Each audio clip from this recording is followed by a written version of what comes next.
পাহাড় থেকে সমতল চলছে লাগাতার বৃষ্টি, যার জেরে উত্তরবঙ্গে নদীগুলির জলস্তর বেড়েছে। অনেক জায়গায় ভূমিধস দেখা দিয়েছে। জলমগ্ন বহু এলাকা, নাজেহাল হতে হচ্ছে আম জনতাকে। একদিকে 10 নম্বর জাতীয় সড়ক সম্পূর্ণরূপে বন্ধ। বিকল্প পথ হিসেবে 717A ব্যবহার করছিল সিকিম, কিন্তু সেটাও এখন ধসের কবলে। ছোট থেকে মাঝারি গাড়ির জন্য কালিম্পং হয়ে একাধিক রুট থাকলেও পণ্যবাহী গাড়ির ক্ষেত্রে ভরসা ছিল জাতীয় সড়ক 717A। শনিবার পাথরের চাই ধসে পড়ে পথ অবরুদ্ধ হয়ে পড়ে। তবে প্রশাসনের পক্ষ থেকে ধস সরিয়ে যান চলাচল স্বাভাবিক করার চেষ্টা চালানো হচ্ছে। অন্যদিকে একটানা বৃষ্টির জেরে ধসে পড়ল 10 নম্বর জাতীয় সড়কের একাংশ।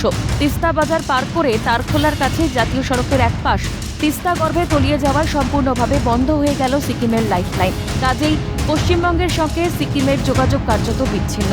বিকল্প পথ হিসেবে লাভা ও গরুবাথানের রাস্তা ব্যবহারের নির্দেশ দিয়েছে প্রশাসন।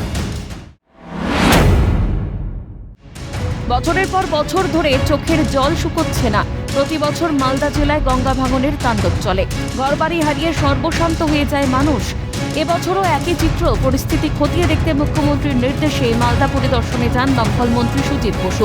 মানিকচক এলাকায় প্রাণ বন্টন করেন। ত্রাণ না পেয়ে কেউ কেউ ক্ষোভ উগরে দিলেন। মানিকচকের পর রতুয়া সূর্যাপুর ঘাট থেকে বিভিন্ন এলাকা ঘুরে দেখেন সুজিত বসু। যদিও লঞ্চে ওঠার নিষেধাজ্ঞা ছিল সংবাদ মাধ্যমের।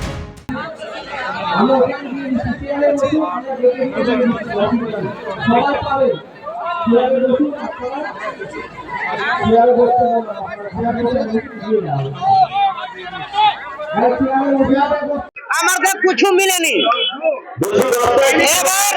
এবার যে আমার নাম্বার ছিল সুধীর চৌধুরী, যেটা ত্রিপাল কালকা রাত্রি মিলেছিল, ওটা কাজিয়া করে ত্রিপাল মিললো না। আমাকে কিছু মিলে না। যেটা আমরা ওই যে পার্টির লোক ছিল বাড়ি ঢুকে মারা যা দেখলাম কোটা হচ্ছল হয়েছিল। এ নিয়ে তীব্র কটাক্ষ করেছে বিজেপি।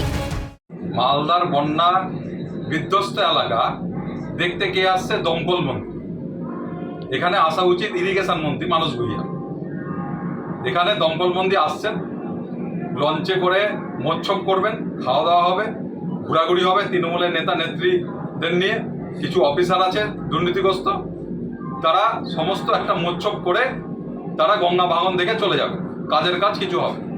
অন্যদিকে রাজ্য ও কেন্দ্রের উপর আস্থা হারিয়ে নদী ভাঙন থেকে মুক্তি পাওয়ার আশায় নদীর তটে পুজোর আয়োজন করলেন স্থানীয় মহিলারা।